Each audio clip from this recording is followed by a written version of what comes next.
This one's for the drivers.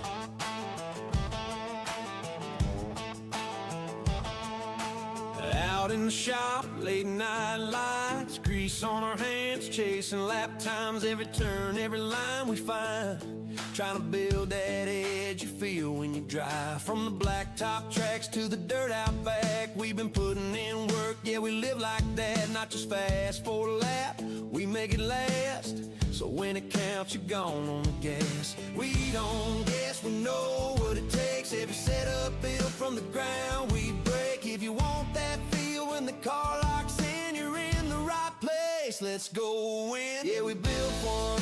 Yeah, we built for the win. Hammer down, let it ride, do it all again. From the green flag flying to the checkered drop. Looking to take your racing to the next level? It takes speed and style. At Tier 1 Setup Shop, we'll help you hit the track with total confidence.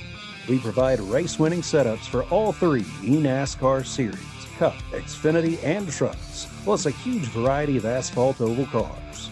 We've also brought that performance to the dirt. Winged and non-winged sprint cars, micro sprints, dirt midgets, all built by racers who know how to win. And now, get the perfect look, too. We offer professional wraps and graphics with Tier 1 wraps. Multiple feature. Do put these shows on? So basically, whatever he's doing gets done. But my main job is the stage content. So whatever you see on stage when you come to the Sim Racing Expo, I'm in charge of that. So if it's broken, probably don't come up to me and ask me about it. If it's going really well, then absolutely don't say hi. Yeah, get all the credit, none of the problems. Coming stateside for the first time, it's going to be a huge deal. What can fans expect now that you're stateside? Well, you know, we came over last year in October to sort of scout the convention center out and also to scout the Hall of Fame out. We've watched the eNASCAR finals, which is absolutely phenomenal. Fantastic job from all the team there as well. Well done to you guys. But it's effectively going to be the Sim Racing Expo, what we know and love from Europe, but with a sprinkling of North America to it. So yeah, I'm really excited to see how it's received over in America. Yeah. A part of the Expo is going to be the College Racing Series live at the Expo. How'd that get involved? Why is that important for you guys to have that live event there? I worked with Delara in 2024 with the Indy 500 actually, and we have a university race. And to see the fandom and to see everybody, congregating from the universities in their colours and really, supporting each other, I'm like, this is unbelievable. When I was young, I was licking the arcade equipment. That was as good as it got for me. But now we're seeing a proper infrastructure within schools, and I'm like, why can we not bring something like that with eNASCAR as well? And hopefully it's really well received. Luke Crane, the Sim Racing Expo felt so far away, but it's only now a few weeks away. Can't wait to see you here in Charlotte. Thanks for being on the show. Thank you.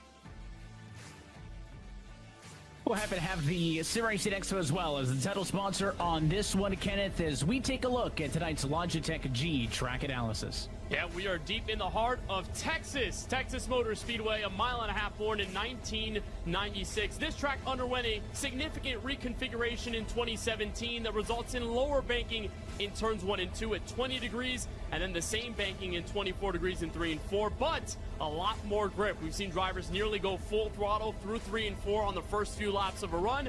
Turns 1 and 2, you slow down, lots of lines to be used. And Blaze Crawford, the previous qualifying series winner here, of course, now watching from the sidelines, seeing which drivers will possibly join him in the championship series this year.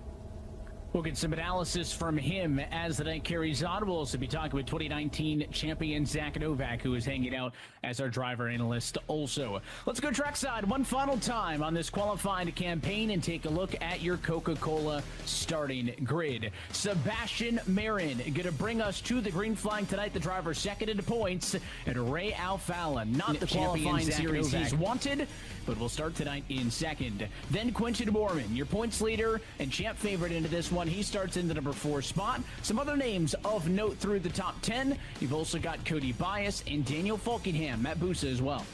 And then 11th on back, lots of heavy hitters, starting with Andrew Navarro, 5th in points entering tonight, and a contrast for the driver on his outside. Daniel Nanny, 109 points behind the top 30, needing a good one tonight. Matthew Morden in 13th, Eddie Kerner on the outside in 14th, Thomas Lloyd, top 15 start with Garrett Maines on his outside, and a bunch of great drivers behind them. 17th for Pfeffer, Wyatt Tinsley back in 18th, Jacob Wilkerson, and Brian Mercurio, drivers that are hoping to stay in the top 30. Hey, I'm really glad all you guys are here for the final big race, and hope you guys have a lot of fun. And then Kwame Scott, your Chicagoland winner, the last intermediate race we had, starts We'll in try, Jordan, for the final one. Tim, I guess I should note also Jake Nichols, by the way, first top split appearance on the season. That's notable. We've talked a lot about our Coca-Cola feature driver, Michael Cozy Jr. He's sandwiched between Reynolds and Rondeletto. And then Michael P. Frisch rounds out the top 30. And only 3 drivers behind the main group. Justin Campbell, 31st. Blake McCandless in 32nd. And how about the top split debut in the final race for Caden Honeycutt? NASCAR Craftsman Truck Series driver starts 33rd. So a lot of heavy hitters. One thing to be questioned last race, some drivers mathematically locked into the top 30. Would some not show? The answer to that is no, Alan. All the big names are here as we take a look at our Coca-Cola race analysis. 100 laps tonight around this 1.5 mile track, 150 miles, pit road speed of 45 miles per hour. 3 tire sets available with an estimated pit window of 58 to 62 laps, well over halfway. If this goes green, we may see some strategy. If not, we've got the extra tires. Again, can't iterate it enough. So much on the line tonight, whether it be strategy, whether it be fuel. You never know who will win and what they may need to get themselves to the top 30. And the point was made on Countdown to Green, Kenneth. It's clear as mud when it comes to that bubble battle because the points are factored with a drop. So you're not racing to get a new best result. You're really racing to get a not a worst result. And that is why we're going to stick with everybody through the end until we officially know the top 30 before we sign off tonight. Just throw up a big question mark out there until this checkered flag is done. And remember, we have still multiple splits going on at the same time. So even if split 1 ends in enough time, split 2, split 3, it may go longer. It's still a waiting game, even for those making their top split debut. This entire time, it's going to be fun to watch. What started in February as an all-new era for this qualifying series, we'll see 30 drivers advance in about 100 laps time. We're happy that you're with us on the iRacing Esports Network. This is the Sim Racing Expo 150. Let's go racing in Texas.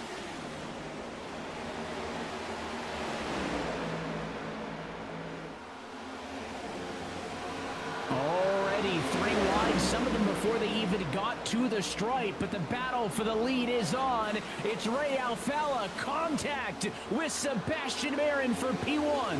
Hard racing there in turn 3, and a beautiful jump by Ray Alfalla takes the lead off turn 4, and it was from that outside lane, pinching Marin down, using more throttle off the exit. That doesn't mean Marin is done yet. Now he crosses over, high side for the lead, back to turn 1 on lap 2. It's no surprise to see names like Sebastian Marin, Quentin Warman. They've been the best of the qualifying series. They don't have much to worry about tonight. Still plenty of pride on the line. They want to win the qualifying series, and let's face it, it still only gets you to free agency. You want to audition. You want to put your best foot forward for these teams. The best way to do that, get another checkered flag at a place like Texas. And clear for a moment in the battle for the lead, and now all the way clear goes that man right there, Ray Alfalla, one of your Coca-Cola featured drivers, a 4-time champion in the championship series, but that most recent title coming back in 2018, has been trying to get back into the championship series this season and has had a bit of a rough go at times, trying to make a statement to at least close this campaign, as he has led all laps that have been completed thus far. A couple of spots gained here and there, but nothing too crazy. Matt Busa picked up 2. He's in the number 4 position. That's at a side-by-side battle, in fact, as he was trying to get underneath Warman, wasn't able to do it. Most of the field has navigated down to 2 wide as we come to the end of lap number 4. And you'll see that a lot over the course of this race, and it'll change if we continue to run green, Evan. But for those first few laps, it can be very difficult to gain any sort of track position if it's not in turns 1 and 2 where you're going the slowest of any part of the racetrack here at Texas. I mentioned that higher grip level in 3 and 4. Short's the same banking as it's been its entire history when it had the old surface and was much more bumpy. However, because they smoothened it out, it's now nearly full throttle on fresh tires for this next-gen car. So it becomes almost impossible to make a pass on the high side unless that car on the bottom makes a mistake. So you'll see a lot of drivers being that aggressor in turns 1 and 2 versus 3 and 4 where they have to just stay their place a little bit.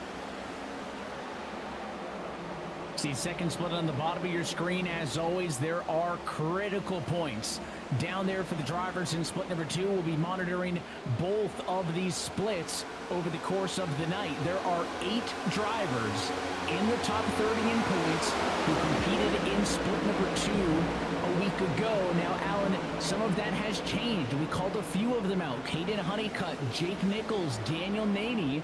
By courtesy of some top split drivers not competing this week, they jump up to split 1. That could be good because there's more points on the line. The downside is, well, the strength of field and the competition inarguably higher than that in split 2, so it's going to be harder to earn those points. It'll be interesting to see for those split hoppers if that works out for or against them tonight. You mentioned a driver like Daniel Naney. Look at in split 1 right now where he is in 10th. He came into this race 35th in points, 109 out. Being in the top split, getting a top 10, maybe even better, would be a great points night for him in terms of getting him and vaulting him to that top 30. So much to go on, so many laps to go, but the benefit of being in the top split and running well is going to show itself if Naney can close it out. Some 3 wide there for a minute. Matthew Morton's got a great view as you look off of the back of the driver in 12th position.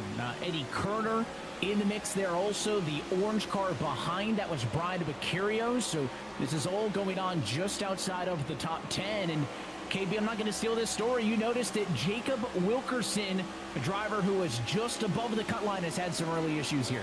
Yeah, he was 29 points clear entering tonight's race from Texas. He dropped out for connection issues a few laps ago. He has since rejoined the session, but he's 4 laps down, guys. We mentioned that the mulligans, the drop rounds, how that has affected things so far. For Wilkerson, maybe not a great finish tonight would have amplified him that much, but of course the worst finishes will be dropped and compared to that. So Wilkerson in early deep trouble, needs some quick yellows to get back in this one.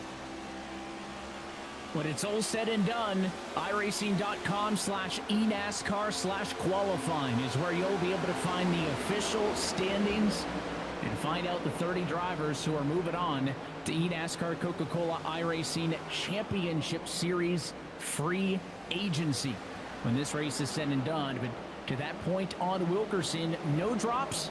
Yeah, dead last is really going to hurt. He's hoping that his drop will pad it, and basically this would not be a new worst finish, so he would actually score more than 33rd place worth of points because his drop would become this race and not another one. So again, it is interesting math, and some of the teams have a better idea than others of where they sit in this picture, but that is a perfect example right there of how it is too hard to say anything definitive until we get right to it. Look at this, just outside of the top 15 or so, 4 wide off of 2.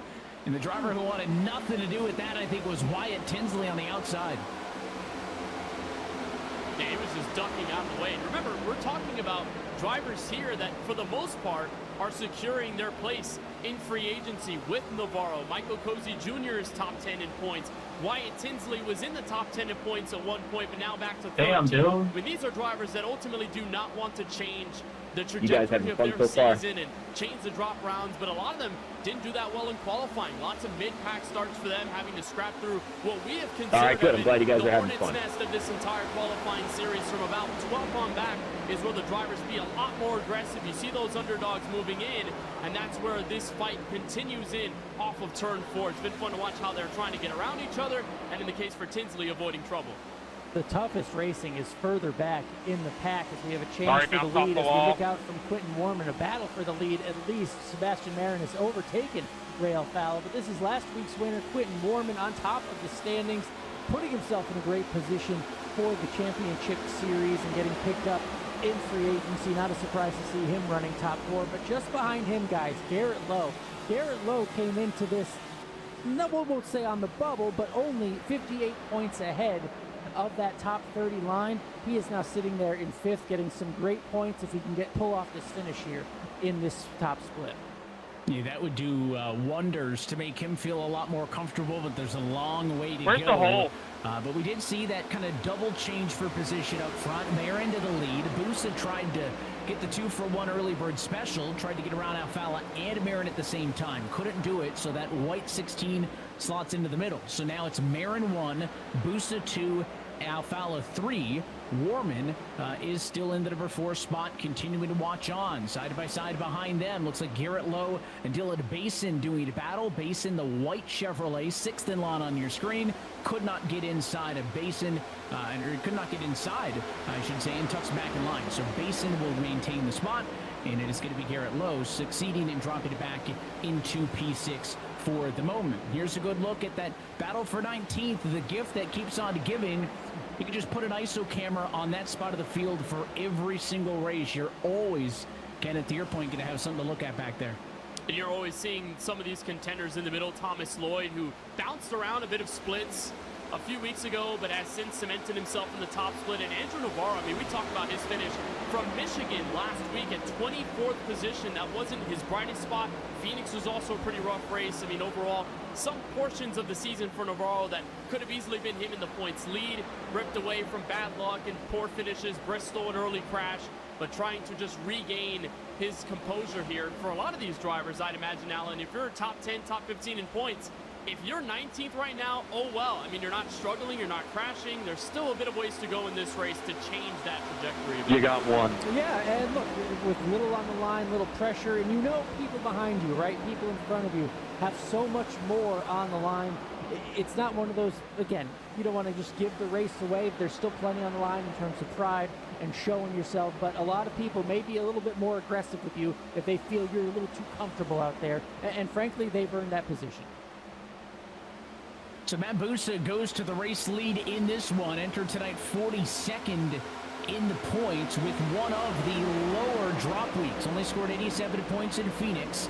So he is one of the drivers who stands the most to gain out of any, but a 238-point deficit to the cut line. Is there enough left there for Matt Busa to sneak in the final race of the year? Well, a top split race would certainly do the trick, and that's where the 16 sits now as we look at Warman and Alfala battle for 3rd and 4th. And Dylan Basin, guys, said his name a couple of times. He dropped and lost a handful of spots early, but that kind of burnt orange 48 Toyota just now racing his way back into P4. Maybe starting to come into his race pace a little bit now that we're 20 laps in. What a story for Dylan Basin as well, guys. The way that the season started off just a bit more rocky for him than he would have liked, but the Lakeland, Florida native has been able to turn things around from that O'Reilly Auto Parts segment. He won a pair of races. He was back in 2nd split. We used to call him just a 2nd split mainstay, then stepped up in a top split earlier on in the campaign and has since remained in that spot. And yeah, you can obviously factor in other drivers that have missed out, but for the most part, Dylan Basin has moved up, and he said he wants to return into this championship series. He wants to prove he can do it after past struggles and mistakes. After some mistakes to start off this season, he's turned it around in a phenomenal way in a very quick car to start off this run. 8 years of trying for Dylan Basin, Kenneth, and he's only 19 years old. I mean, he's got a heck of a career under him already, but still trying to make that championship series. That's the goal. That's like the title belt that's out there. Everyone's trying to climb for, and Dylan Basin putting himself in great position. As you said, throughout this championship qualifying series, from split 2 up to the top split, he's earned it. He's got to finish it off tonight as we take a look at 2nd split as well. We're trying to get as many points as possible and get themselves in. One more note on the Basin story. Somebody who found success in the college series, winning the Queen City Crown back in September, representing Pasco Hernando State College. That was in the NASCAR trucks.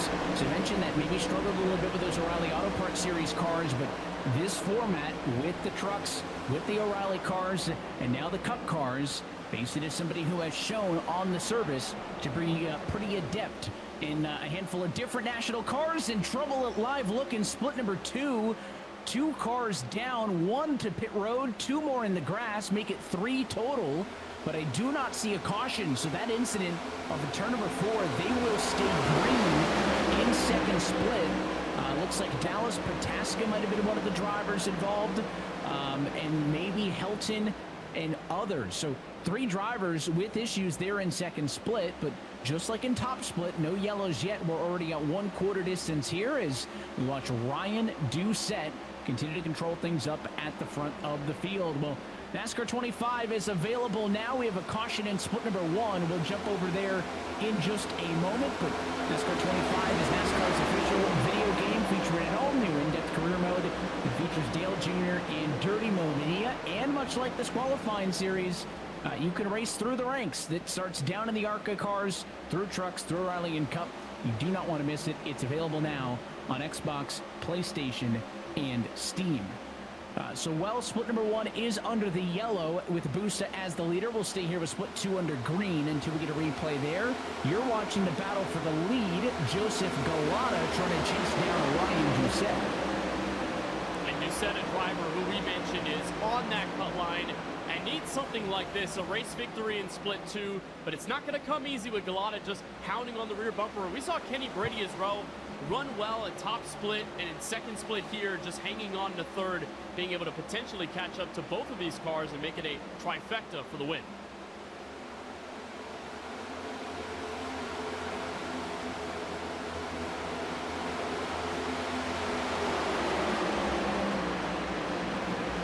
Well, here's a look at what happened in your top split. On the bottom, just a couple of cars pushing up off of 2, and the initial 2 isn't even where the spin comes from, but it was the accordion effect that eventually collected a driver. That looks like it was Daniel Nanny with the issues. Pataska and Helton was where the initial contact came from. So that's the caution flag in split number 1. Still green here in split 2. Yeah, well, it's that situation of just washing up the right front tire in turns 1 and 2, and we've seen that happen a ton here at Texas. And that slower part of the racetrack, that inside line has rubbered in a ton, so it's now more slick than it used to be on lap number 1. And now that you've got all these cars running around, drivers are moving maybe about a half lane to a full lane off of that darkened rubber at the bottom. So what happened with Ron DeLetto, the car just washed up, got tight. Falkingham was pinching him, to be fair, both cars side by side, and then that slower speed ultimately just caught the back car and Daniel Nanny in that sandwich. There was nowhere to secure it before getting it.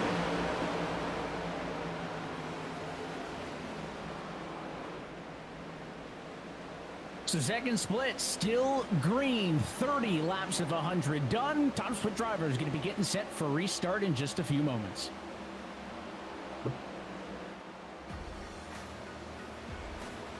This portion of the broadcast is brought to you by Coca-Cola, the official fan refreshment of eNASCAR. Logitech G, the official wheel and pedals of eNASCAR. Sim Racing Expo. From the Green Hell to the Queen City, the world's largest sim racing expo is racing into Charlotte, Memorial Day weekend.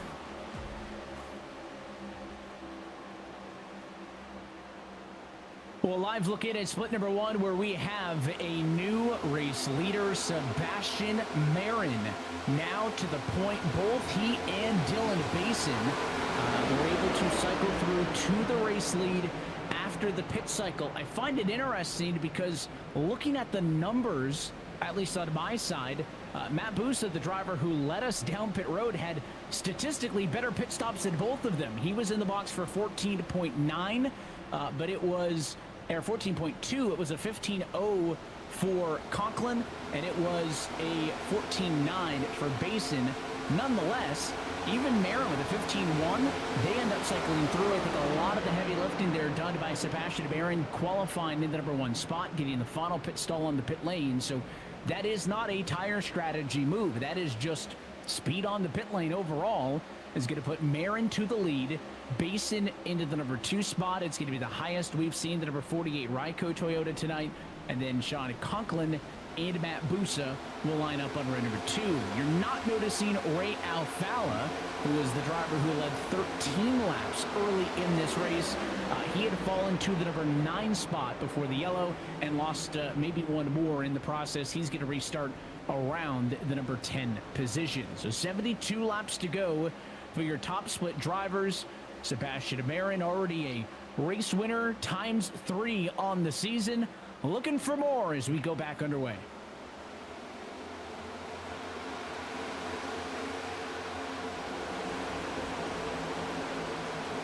And there might have been some wheel spin with Quentin Warman. Car got sideways as he was going through the gears. Now outside is Cody Bias. He's going to be in the middle. 3 wide, now 4 wide offset. Entering turn 2, Alfala makes a move up to 8th place, and it's still 3 wide back there. But Busa stepping underneath Dylan Basin, and this is the point where Marin, off of the initial start, he couldn't do it, but this time he can breathe fresh.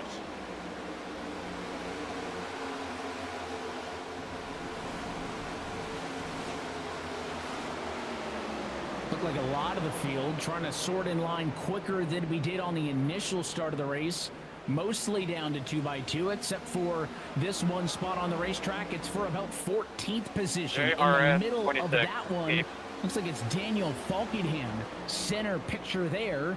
To the outside, it's basically impossible to miss the bright number 21. That's Thomas Lloyd up on the outside of the racetrack. So all of this just outside of the top 10. Aggressive. Everybody made the decision to come down pit road that time for 4 tires amongst the race leaders. There was no strategy variance at all. And number 3 wide again, this time in the middle, it's going to be the number 1. The toughest, best racing always comes in the mid-pack, the most aggressive, maybe the most annoying if you're one of the competitors trying to get those positions. But up front, we are seeing a battle for the lead with Dylan Basin trying to run down Sebastian Marin.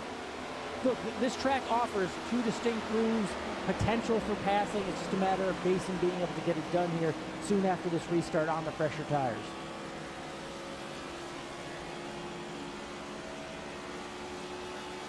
Getting, bro. We talked earlier about where we stand on strategy. I was on we took top a look and at you hit me, Coca-Cola but I race got analysis. We said 58 to 62 laps. We have already learned this year, Kenneth, that you can get a little bit more out of that. We've seen some fuel mileage. I mean, when you throw a slide job, momentum loses it in the center. I mean, was at 73-ish laps to go, so that would be really on the far edge, but we have been surprised before, so we would be remiss to not mention that we're at least in the gray area. Well, remember what happened in Chicagoland? That was a big whirlwind for all of us. We expected the top leaders to cycle back around, and then all of a sudden, Kwame Scott saved 66 laps worth of gas to be able to sail on to the finish. I mean, you're going to see a lot of these drivers push it as far as they possibly can. I mean, this is only lap 7 of the run. But, I mean, they're going to be at that sweet spot where if there are no yellows, they're going to look for the least amount of time to which they can cycle out on the tires and have the freshest tires of them all. But who's to say some drivers weren't saving fuel under that most recent yellow to make it? It's going to be pretty much a far cry for those that are saving. They may need another yellow and staying out for track position to save more fuel. However, for all of those, if it stays green, I think the teams are already speaking about when that sweet spot will be inside 20, maybe 15 laps to go, that they can cycle out with enough time to make up their track position. And for some, it's situational. We talked about Mass Busa and his position in the points and what he may need. It may take a victory in top split to make it. If he's in that situation where they just have to risk it, I would recommend going around the top. Now the time to start Everybody saving. behind me. It's these decisions that have to go in. Everyone will be in their different strategic situation depending on where you are in points right now. Oh my God! Oh my God! Not that long ago, you would just look at split number, right? 75, you'd pit around lap, 37 Oh my God! or so, I'm so sorry. Oh my God! And get the job done with. But What? Now I don't know how the hell that happened. A little bit later than that center point, trying to minimize time in the pit box for the final stop and fuel, feeling like less time in the box, despite running longer. And I recommend everyone goes around the top times at the end of their first run. Right hook. It's a fair trade-off for having a quicker pit stop You and then fresher literally tires can't that they make this can up. be very aggressive with on the back half of that one. But Why the top wouldn't two you just pulled hold it, away. like, lock it down? It was Basin who was the you don't get to instigator. save it. Busa was able to get back around him, and now I is wanting was. to challenge Sebastian just, Marin as for soon as it hit the the lead flat, it once just more. cut back to the Busa right. was the leader before the I yellow. don't know. He'll go to the outside. This And is with why a I'm not going to big be in the head top of 30. I don't steam fucking belong leads there. at I'm the so sorry. stripe. Busa going to try to clear into turn number 1. Looks like he's going to get the job done. Marin trying to hang with him on the bottom, but if Busa can get the run off the corner, he's clear, and he does. And that's great positioning from Matt Busa, the way he set up that pass, just hanging on the right rear of Sebastian Marin, not necessarily taking air off the spoiler, but having enough to side draft him once he got alongside and using the momentum from turn 4 to get out to the outside and make that move in 1 and 2. And here's a look at the second split replay. Oh, it was like it was trouble. But I don't know if it was coming down pit road, hit the apron transition, and the car just got out from underneath him, set up into the outside wall, and that'll bring second split under certain duress. Well, you know, I was talking about Kwame Scott's Chicagoland strategy. Looks like we've already got drivers saving, and this is from a driver 10th in points in Seth Noel. So this is a why not to make it to the end.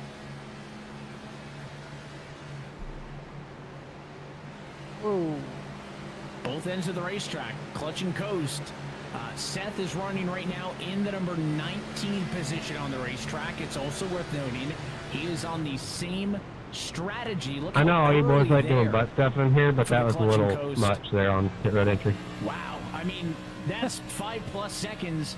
He pitted with everybody else the last time. So his last pit stop number of lap number 25 is the same as Busa, as Marin, and as Morton as your leaders. But Alan, it's pretty obvious. Look at the gap out front. I mean, he's mid-pack, but you'd think he's running 34th out of 33 cars. With the way that gap looks, very clearly a defining line between maybe drivers who are wanting to save and those in the top 18. I'm not mad or who I anything. I'm just assume curious the way what that gap is going happened are there. not currently doing this type of fuel So they saving. kind of want, like, And Seth is a driver the that came in play-by-play. 10th in the standings, plus 383 Sorry, to I came the up cut there. line. So nothing to lose, and maybe because of it, Well, I'll they've be got honest with nothing to you, lose I on tried to hit the strategy, just brakes, trying to put this and thing on fuel, my hoping left it rear goes got green, is and knocked hoping out, the so it strategy just hits them didn't and stop. they collect a checkered flag. Again, it's situational That for makes all these sense. drivers. I was just curious what happened. It was kind of, I think it's kind of funny. I know you're probably bad because you got wrecked. I also called it, unfortunately. I said you were going to get wrecked. We mentioned Not that of we your would own have doing, like a 30 couple laps ago I of said our that. drivers But you were going to be the first caution, available, and it that happened. also So that's what I counts get. as Mr. Ryan Vargas That for was- our that was countdown. The payback. Green Crew hanging out. So Ryan, we're doing a lot of chatting about fuel saving. We said that our fuel number was, or the ideal fuel window, 58 to 62 laps. These drivers all attempting to push it above the number 70, but we saw Kwame Scott and 9 others surprise us before. What goes into that clutch and coast and trying to figure out how much saving is, you know, mathematically feasible and how all that equates into trying to get to the checkered flag first? just Well, gonna you see box what it again, Seth's catch doing. up. He's clutch and coasting for several seconds at a time. It's not like one of those things where he's clutching and rolling for maybe a second or two. No, I mean, you're looking in the ballpark of 4 or Don't really have the 5 word. and a half I'm seconds a going into fucking one, disgrace, and and that's a product I of apologize. that flat So, turn 1 y'all and have a 2. good You night. have to back off that entry into the corner. Now, it's going to kind of hurt his lap time. You're going to see him kind of, as you see right now, he is in the mid-pack. But if you're a guy like Seth Noel, even if you can't make it to the end, if you could stretch that fuel just a bit longer, take a quick splash of gas, you might be able to leapfrog a lot of the cars you're running with and maybe end up in that mid-top 10 range. But look, if he's saving that much fuel trying to do that, who's to say he doesn't just risk it for the biscuit and go all the way to the end and try to hopefully catch a lucky yellow and catch some of these guys out when they do inevitably have to pit?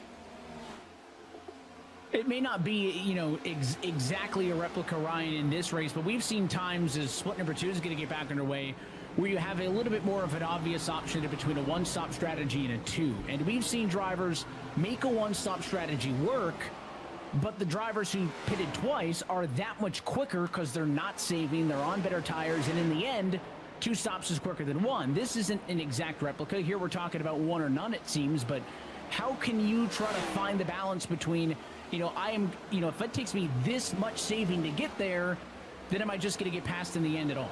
Well, I mean, we're seeing the tires come into play here, right? We're watching these guys go all over the racetrack. You saw Sebastian up there. He's running in, I would say, the 6th lane, considering how wide turns 1 and 2 are, as we see the restart happening in the second split there. But now, right there, Matt Busa, he's all the way up. I mean, what is that, 5-6 lanes above the preferred racing groove? And that's just a product of that inside lane rubbering in. So tires are wearing. That's going to come into effect here. So, yes, Seth Noel may be playing a big brain strategy here, but at the end of the day, if these guys are going to be coming and lapping anywhere in the ballpark of, you know, 3.5 seconds a lap faster than you are, eventually they are going to catch you, and you are going to have to try and push that fuel that you did save just a little bit harder Thanks, Tommy. to try and stay ahead of them.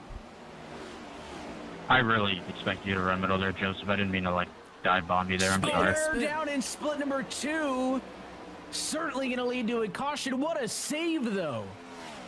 There is a yellow despite the big save You're for the good. 15. That one is going to be worth the second look. We'll check back into that one in a moment. That's a good move. Second yellow of the night down there in split number 2. Meanwhile, in top split, Matt Bussa was able to go to the lead. He's pulled now a 3/10 of a second advantage over Marin second, Morton third, Basin fourth, and Conklin P5. And we are going to be halfway home. Not this time, but the next time by. And that's the best case scenario, to have yourself go into a near spin, you save the car, and the yellow comes out at the right time. Why? Is because sometimes when iRacing freezes the results and the positioning, you can still keep your track position. Even with that slider, maybe you lose 1 or 2 spots, but you don't go all the way to the back of the field. So a wonderful save, and I wanted to give one more impression on that Seth Noel type of strategy. Seth Noel's clearing points. He understands that regardless of where he finishes, he's good. As we watch this replay, middle 3 wide and turns 3 and 4, it's Davis that ends up going around for the slide, and it's potential help here off of 4 right there. Inside car just nabs the quarter panel on the left side, goes around for the spill. But with Seth Noel, he's good on points. If he knows he's going to make it a free agency, and if he does make the championship series, he's pushing the limits of strategy now, potentially to gather info and intel to use it in the championship series. If he's in a position like this, and he's in a position where he can save and clutch and get to the end, why not do a strategy like that and learn some things from it? I like that call from Seth. Potential points implications for Gossett, who was the driver who was involved as, not the instigator, but the driver who turned the other car, because he comes into tonight 27th of the points. So if there is any damage that's going to have some lingering impacts on Tommy Gossett's machine, that could make his night more interesting than he would want. He is 31 above the cut line in the number 27 position coming into this race. The other driver involved in that one, Maverick Davis, not in a position to be able to advance. He's down in the low 100s, which, it sounds like it's out of the conversation. It is mathematically, but when you take a look at how many different drivers competed on the year, not that bad, as the total participant number pushing near 2,000 for the entire season here in the qualifying series. Yeah, that's a lot. And to think about the amount of splits that we've had, the whole season being about points, the whole season being about what splits you're running. I mean, if you take the risk to be in any other split, you take the risk doing any other things in strategy or just running around other cars in certain ways. I mean, you understand fundamentally that any of those moves can take you out. Anything bad that goes down in the race could eventually bounce you out of the top 30, but you're going to give it all that you can. And I think of drivers like a Jacob Wilkerson in this position, or a Daniel Nanny who's dropped back to 29th, and what they have to do to turn this race around to their favor, to be able to gain the amount of points necessary to stay above the top 30. So we watch Garrett Lowe and Quentin Warman engage in battle, and potentially a trifecta here for 5th. And that's what I love, the other end of that, Kenneth, is seeing who's stepping up, right? We know Matt Bussa is in a very tough position, but we don't know. We don't exactly know what a top split win could do to maybe get him to that 30th line. But even a guy like Garrett Lowe, he didn't come into this race comfortably, but now comfortably running in the top 5, racing against maybe likely champion of the qualifying series, Quentin Warman, doing one of his best, putting one of his best performances on when it counts the most right now. A guy like Garrett Lowe, we're seeing people up their game when it counts the most.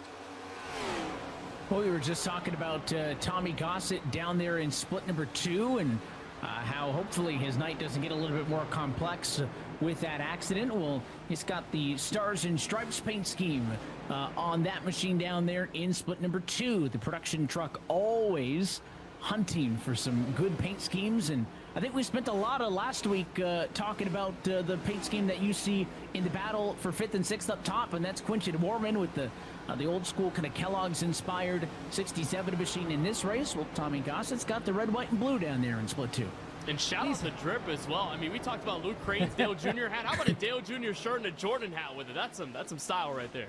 Look, this is something, maybe we're not all, the best iRacers, the best sim racers. We all can appreciate a good paint scheme. Tommy Gossett has some of the best. Quentin Warman has some of the old school kind of Hendrick vibes he's been giving to us every single week. A lot of us can appreciate that, especially coming from the real world side and growing up race fans. We love that stuff. Shout out to Tommy Gossett. He put out a great video today, just telling his story about what sim racing, what iRacing and this series means to him. The ability to compete on a level like this and what it would mean to be on a team in the championship series. He's got to get there first, but a heck of a backstory for that young man. So second split on the bottom, back underway as they've had a couple of yellows now pretty close together, putting their pace behind where we are in split number 1. We will bring you the finish to both at least splits 1 and 2. And then again, we are not going off the air tonight until we have your top 30 drivers who are headed to eNASCAR Coca-Cola iRacing Championship Series free agency. We're used to the couple of months off, you know, the qualifying series or the Road to Pro ladder that used to be running through the winter and then having a couple of weeks. You know, the first week of the championship series is May 19th. It's less than a month away. That free agency period is going to go fast. Kenneth, we've already seen a lot of notable drivers who re-qualified for the championship series based on their finishing position last year, already announced deals with teams. So it is going to happen very quickly. What a whirlwind it would be for a bubble driver to go one day from fighting for your life to the next day doing the same thing, but trying to land your ride with limited time.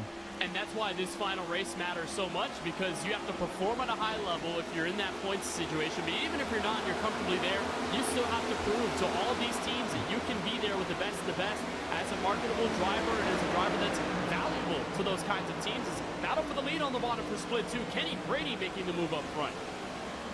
Kenny Brady top split a week ago, but with some of the different drivers appearing here, Kenny Brady dropping down into second split. So we had the conversation of, you know, some drivers, Nichols, Honeycutt, and others moving up a split. It means that more points are available, but the competition is stiffer. Sorry, John, I didn't know we were through there, buddy. A guy who has been a competitive car in top split, 24th in the points coming into tonight, doing exactly what I would expect, right? If you've got a guy who can compete in top split, you go down to split number 2, you cannot do anything other than be a top 5 car. Right now, he's doing just that as the race leader. I mean, mentioned his success from earlier in this campaign. I mean, winning Auto Club in his split and standing out in those final few laps of an overtime restart, and a driver that, I mean, in this first split has done rather well. I mean, Chicagoland was a high performance for him, especially early on, had a very quick race car, and you got to do what's asked of you. If you end up in second split, the one thing you can do to solve an issue like that is just keep winning and keep doing well on the sim. You just have to respond by locking in harder. There's the battle for second. Galata taking the inside of Ryan Doucette, and we know Doucette needs a good run. Minus 15 to the top. How's your 30. race been going, Logan? Everything going all right? This season, so sure he's going to play heavy defense here on Galata for that runner-up spot. No, besides getting spun earlier and the caution not coming out for it after starting second, it ain't too bad. The runner-up spot right now is. Oh, yeah, I did see you involved in that. Well, you know what? You're back in it. Still side by side. Curious if they stay. Yeah, we're back. We're waiting on some carnage. Patrick Moose, even to Jose Solis Jr. Those drivers 4th, 5th, and 6th position. They are not that far off and could make that for an interesting battle. There are 43 laps to go in second split. Meanwhile, top split. Conklin got a bit of the fence that time up for 4 because we have pit stops. Matt Busa, the first driver under green to pit road tonight. It's 38 laps since they last pitted. It is 36 laps to go. How quickly do others respond? I don't know if other drivers are going to respond here, Alan, at least a little bit later. If they can hold out for as long as possible, it's all the chase for the fresh tires. Matt Musa hoping this undercut can give him a big advantage, especially early in the run. It's all about how everyone reacts. Matt Busa choosing basically to split this last stint, right? As we heard, 72 to go when we started, just 36 to go, 35 to go now. No one seems to be following Matt Busa just yet. We have another car on pit road, so we have some takers. So maybe it's open the window and expecting the undercut to be effective if everyone's going to come and chase him now. Lloyd and Reynolds pitting that time. Also over the radio, Quentin Warman into number 4 spot. Says he will be coming to pit road. That proves to be factual. He is in this time. So at least 4 takers already. And again, a handful of them coming from inside of the top 10. So that is, to an extent, a vote of confidence in this strategy. This is, again, what we're used to seeing. It's basically right in the middle of the run. But as we mentioned earlier, some drivers are now going to opt to go longer, pit later, but have a shorter pit stop on their final one. We'll see who the next driver down and in is. Is it possibly Basin or Morton? It is going to be both of those drivers. So Morton and Basin down pit road. 2 more cars from inside of the top 7. I think this is the discussion that these teams and drivers have been having over the last few minutes, the last few 10 minutes. You can expand that longer than after the last yellow, and when the restart came out is when the right sweet spot is. And here in this type of strategy, you have to find the right amount of time where you come down pit road, you get fresh tires, but not only do you get fresh tires as Marin comes in from the lead off of turn 4, but you have to give yourself enough time to cycle through traffic. If you choke yourself out with 5 laps to go and you're on a strategy still cutting through the top 10 and you're not net gaining on your own position coming in, it's going to be hard to be able to find your way through the field in a matter of moments. So you have to find that time to enter where you know you have enough time to leave, and around 35 to go is where the drivers feel that is that sweet spot. Garrett Lowe still out there on the racetrack. Again, with his points position, I thought he'd play a little bit more conservative. He seems like he's doing the extreme of this undercut, overcut scenario in terms of staying out there on the racetrack. But someone that has to guarantee themselves a good run, staying out there right now, maybe a bit risky. We'll see how it plays out. Just saw two different strategies on pit road. Sean Conklin into the box with a much quicker pit stop than that of Sebastian Marin in the number 23 machine. Marin came down, did right sides only, guys, but is still in the box. That's a black flag. It is a penalty for Sebastian Marin. He was spending more than 35 seconds in. I just noticed the black flag, and it might have been, guys, from that entry on pit lane. He locked up the tires, and you're just trying so hard to minimize your speed to the pit road limit without losing a lot of time just riding on the brake pedal. Marin got a little bit too eager, and one of our most dominant drivers of the series now under a lap from the main group. So that is a big moment there. It would also explain he was kind of shaking the car down pit road. Sorry, John. It started. At first, I thought he missed his box. Till I remember he had the number one stall, and I would think, you probably wouldn't be messing around on pit lane under a green flag cycle. That explains it. He had a penalty no matter what. So Sebastian Marin, one of the best drivers all year long, and who is your race leader no more than 5 laps ago, just now getting off of the pit lane after spending more than 1 minute and 18 seconds total on pit road, basically in the blink of an eye, no longer with a chance to win this race. And that's a hard hit for Marin. I mean, we talk about these drivers that are very comfortable in points to make the top 30 in eNASCAR free agency in a few weeks' time, but you still want to show to these teams that you've got what it takes, and you still want to show out. You want to be recency bias driver where they see you as much as possible, even until this final race. And for momentum-wise for Marin, that could be a killer if we do not have any further yellows to get him back on the lead lap. And the worst part about it, he's 2 laps down. All these drivers that came down pit road are fighting for a lucky dog or to unlap themselves in this strategy. A yellow flies, Marin is going to be in deep trouble for the end of this race.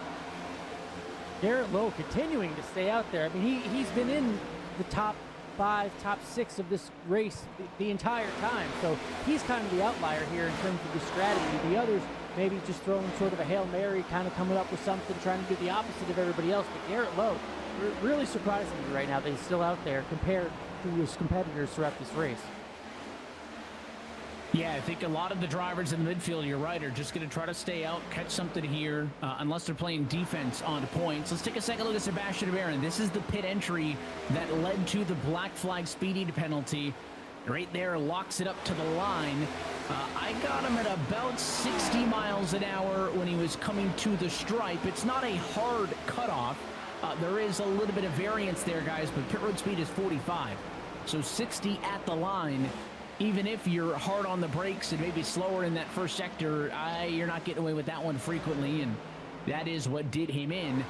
Again, 45, really slow for one of the pit road speed options that these drivers have been dealing with, and it goes unsaid often how many mistakes can be made during the green flag pit cycle, and that goes to show you that it can happen to just about anybody. Go ahead here, Sean, you got it. For the pit strategy, the cars who have pitted are in the minority. The leader of the pit cycle is Quinton Warman, as Garrett Lowe now pits from the race lead, but now excluding the car you're looking at right now, still waiting on the top, we'll call it 21 drivers who still need to come down and pit. So more cars yet to pit than have, and we're already inside of 25 laps to go.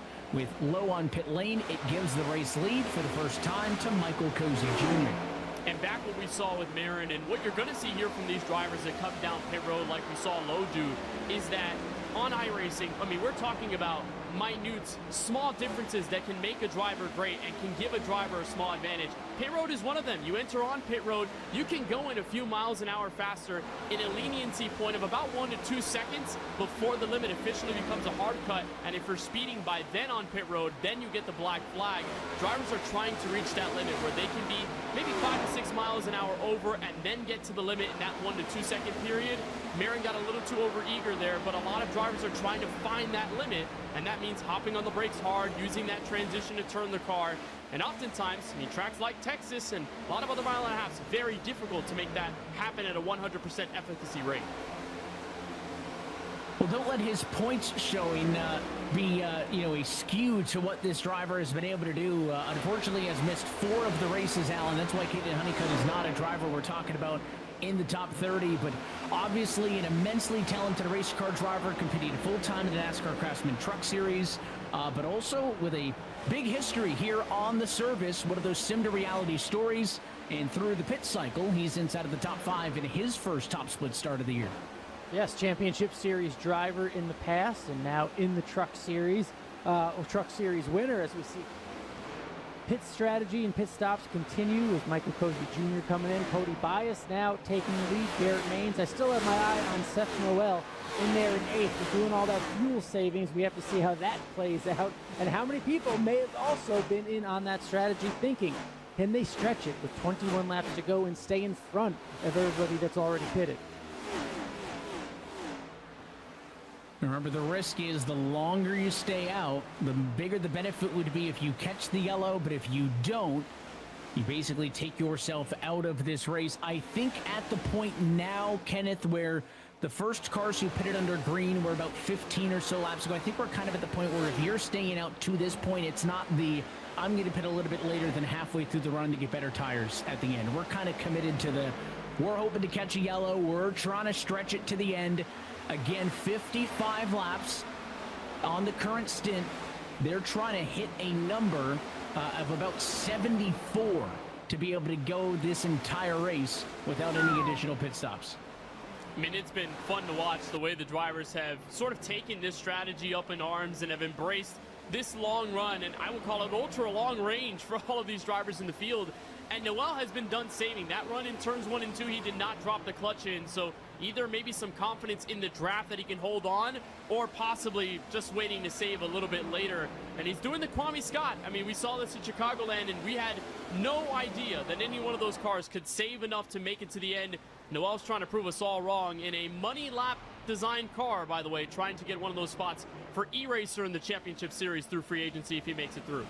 Thinking back to that Kwame Scott reference, you know, we were like, what is he, crazy? What's going on when he was doing that? And then after the race, he told us, look, we had a number. We figured it out when we could hit the gas. We knew the whole time, it sounded like. So Seth Noel and team, maybe they know a lot more than we do right now. We just know what the estimated pit window was, how many laps they had to go. Right now, big question, but maybe they know more than we do, and he's going to coast to victory. We'll just have to wait and see how this fuel deal. My favorite part of the Kwame Scott race win was, you know, to your point, Alan, we started the run talking about how, you know, X cars have pitted, that's going to be your net leader. Everybody else still yet to come down pit road, they have to. And then about 10 laps later, we said, well, we think they have to come down pit road, surely, right? And then eventually, it wasn't just 1 or 2, it was the top 10, I think, total in the end. So made me look silly. I will not make any definitive fuel statements until otherwise noted. With 15 laps to go the next time by, the number of cars who have yet to pit on this run is still at 18. Quentin Warman, the net leader, meaning the highest running car who has pitted and can certainly get to the end of the race. Cody Bias has led the last 6 laps. He is down pit road this time through. And want to remind you, this is the final race of this qualifying series. When we're done tonight, the official points and everything else, eNASCAR Coca-Cola iRacing Series, can be found at iRacing.com/eNASCAR/qualifying. When we were talking about that Kwame Scott race, it was stage 1 denial for all of us, just trying to fathom what was going down there. There's Cody Bias on pit road, still searching for his first top 10 since Bristol earlier on in the season. Had a pretty good run there at the last Great Coliseum, even though came down to some late race shenanigans, a lot of the drivers. And I mean, we've been watching some of these few in the top 5, and the way they are saving in turn 1, that let-off point, you can go around some of those signs before turn 1, and that is the corner that you do have to let off the gas a lot and try to arc that corner in. These drivers are not even at the end of the straightaway in the quad oval, and they are hopping on the clutch and going down to 4th gear. They know this is a huge saving moment, and in turns 3 and 4, I mean, they're trying to use as much of that to save as much as possible, and the battle for 3rd, even under saving, is going down. Garrett Maines, a great year coming into tonight, 3rd in the point standings. They're getting back into a championship series, somebody who's still active, very much so on the service, special events, official racing, and of course on this eNASCAR Coca-Cola iRacing qualifying series, there is the clutch and coast that is very brief compared to some of the long clutch and coasts we saw earlier in the run. Let's see what it sounds like in turn 1.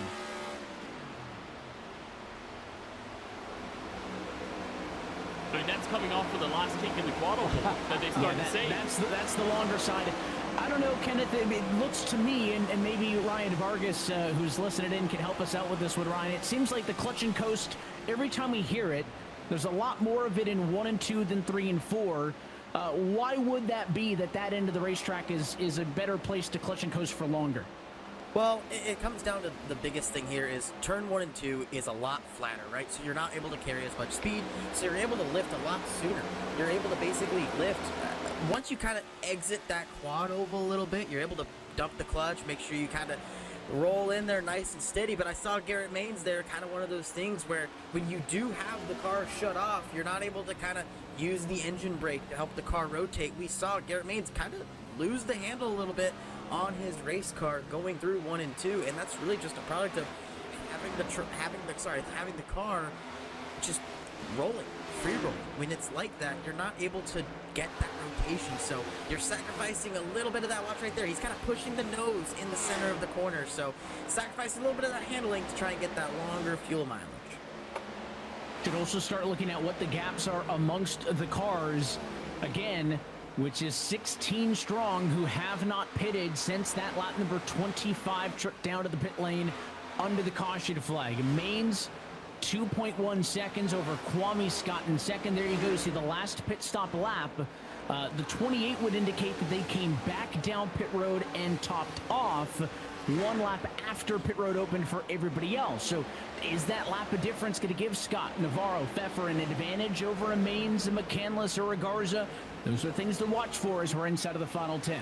A lot of that also depends on how much they saved on the last yellow flag of the race, and I'd imagine that given the strategy that these drivers have employed, Evan, they were doing that as soon as the yellow flag came out. They were immediately set on that strategy, understanding that in top split we've usually gone green. For the most part, we've had a lot of these longer races on 1.5 miles that don't come down to late race yellows, but you always have to keep that in mind as a team, and that's why in the championship series, when a lot of these drivers are able to move in, it becomes really difficult to separate yourself because of strategies like this, and you have to be on your A game at all times.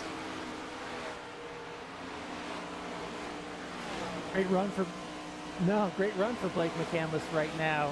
As we hear him going through the corners, we're not hearing as much of the let-off. Again, these teams doing their calculations, taking their strategy. We're not hearing the let-off, guys, at least not with Blake McCandless. Up front, I'm just looking at the times here. Kwame Scott is doing what he does, and he's either picking it up or Garrett Maines is really letting out, because that lead that Garrett Maines has is shrinking.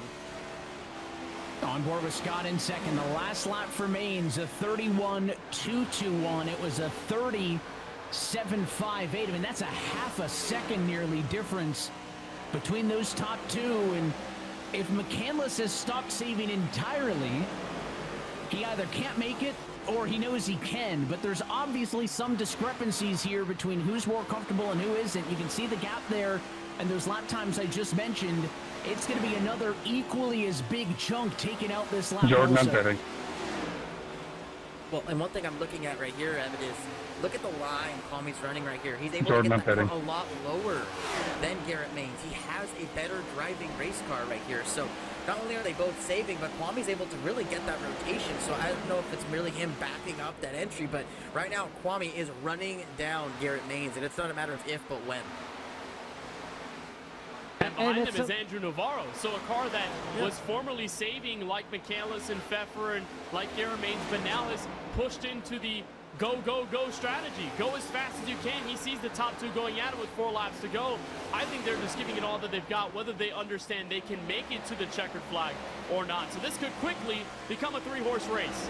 That's what I love about this. At some point, yes, you have to save, but at some point you have to go and get the lead, right, and make the pass and hit the gas and make sure you're in position for the victory in case everybody makes it. So that's the dilemma that they're in right now. Kwame Scott doing it again. We've seen him do it before here in the qualifying series. It looks like he's trying to do it again. It's just a matter of now that he has, it looks like going to be a clean pass for the lead. Can he get to the end? Squeezed on each other's door. These two drivers in very different spots. Maine's a top 3 car in the points. Kwame Scott down in the high 40s. They've both been to victory lane already this season. But who's going to take it in the final race at Texas? On the bottom, Kwame Scott through to the race lead. 2 laps to go this time by. That interaction lost him at least a 10th or 2 for Andrew Navarro. I mean, he was just nearly a full second faster than those 2 drivers because of that one interaction.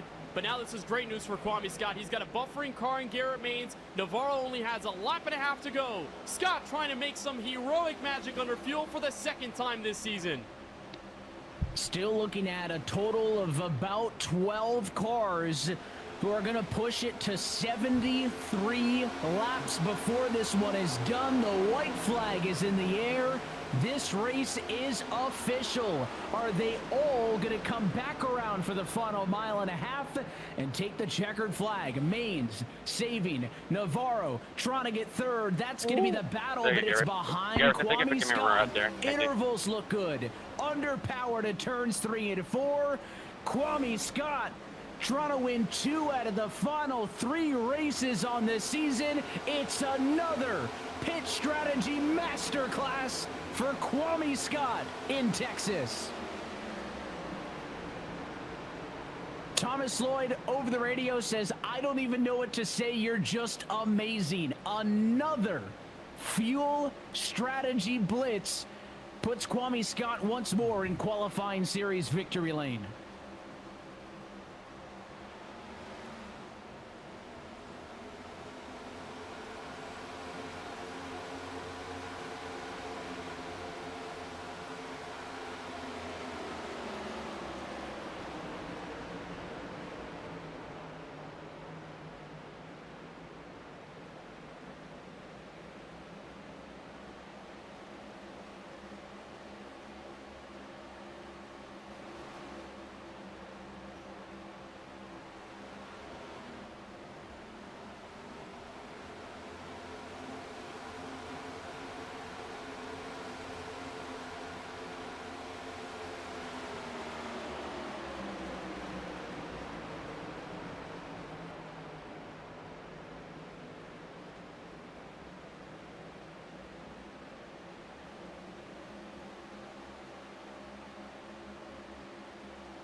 Good win, John. I know that it's going to mean a lot to you. Good racing, guys.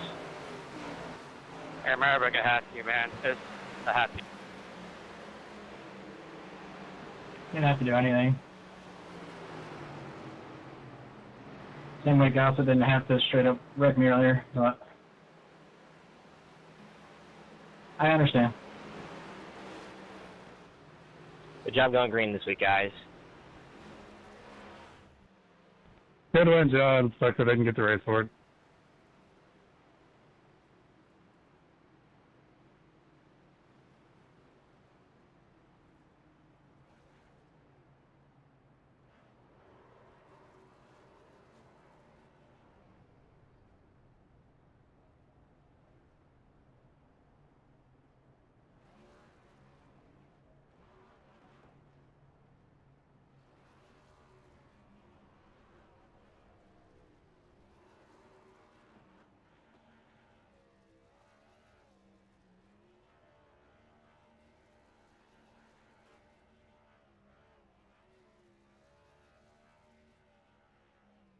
Hey, Mitchell, congrats getting top 30, bro.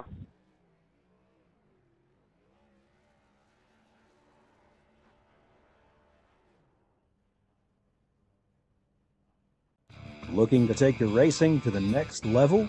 It takes speed and style. At Tier 1 Setup Shop, we'll help you hit the track with total confidence. We provide race-winning setups for all three eNASCAR series, Cup, Xfinity, and Trucks, plus a huge variety of asphalt oval cars. We've also brought that performance to the dirt. Winged and non-winged sprint cars, micro sprints, dirt midgets, all built by racers who know how to win. And now, get the perfect look, too. We offer professional wraps and graphics with Tier 1 wraps. Multiple feature artists make it easy to find a design to fit your exact needs and budget. Get what you need when you need it with individual setup purchases or get full weekly access with a Tier 1 subscription. Tier 1 Setup Shop. You're more than a customer.